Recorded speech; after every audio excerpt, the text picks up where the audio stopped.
Ազգային ժողովում էիք Անետ Կորացների ծնողների հանդիպման ժամանակ եւ բավականին կտրուկ դուրս եկաք այդ հանդիպումից, ինչ էր տեղի ունեցավ, որտեղ ըստ էության ծնողները ինձ հետ զրույցում ասեցին եւ ոչ փոխնախարարին լսեցին իրենք, հետագան ոչ էլ Տիկին Գալյանին լսեցին։ Ինչ էր կատարվել ներսում, որտեղ դուք Տիկին Գալյանի հետևից լարված նաեւ դուրս եկաք այդ օրը, քանի որ ազգային ժողովում լարված իրավիճակ է։ Ինչ տեղ ունեցավ ներսում, որ դքեցիք նիստերի դալիճը եւ չվերադարձաք։ Մենք իրական վերադարձել ենք, ինքս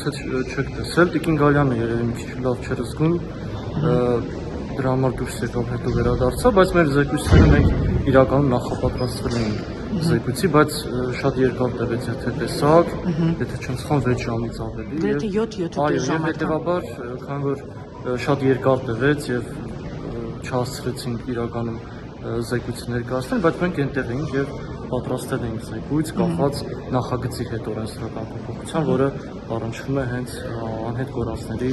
կարգավիճակին։ Հետագայում որ հանդիպում լինի ազգային ժողովում գալու եք այդ հանդիպանը, այսինքն ներկայացնեք ան։ Իսկ հետևեցիք ծնողների այն գնահատականի, որ ըստ էության 7.5 ժամ իրենք նիստերի դալիճում էին եղել, բայց պաշտոնյաների այն ներկայացած աշխատանքներն, որ իրականացրել էին, համարել էին փնթի ջուր ծեծոցի։ Դուք օրինակ ծնողների այդ տեսակետը կիսում եք, որովհետև իրենք ասում են ըստ էության ոչինչ չի արվել, ասում էին աշխատանք են արել, բայց փաստացի չի արվել։ Տեսեք, ծնողների հետ միայն այդ ժամանակ չի, որ մենք հանդիպել ենք, անցած տարի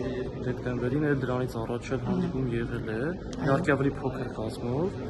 եւ նրանց մտահոգությունը լսել ենք եւ դրանք արտացոլել ենք նաեւ այն օրենսդրական փաթեթում, որը որ հիմա մշակում ենք, եւ իրենց մտահոգությունները կապված այս կամ այն մարմինների գործողությունների կամ անգործության հետ փորձել ենք ինչ որ կերպ լուծումներ տալ նախագծում։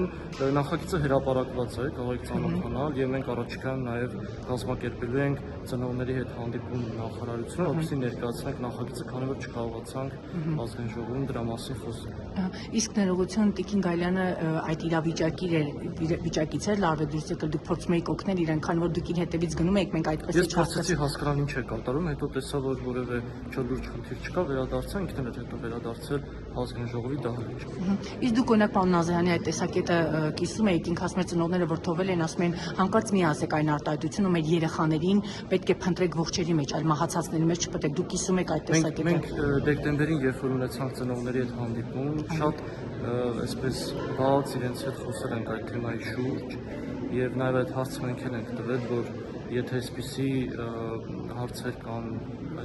ինչպես եք հոգեբանորեն դրան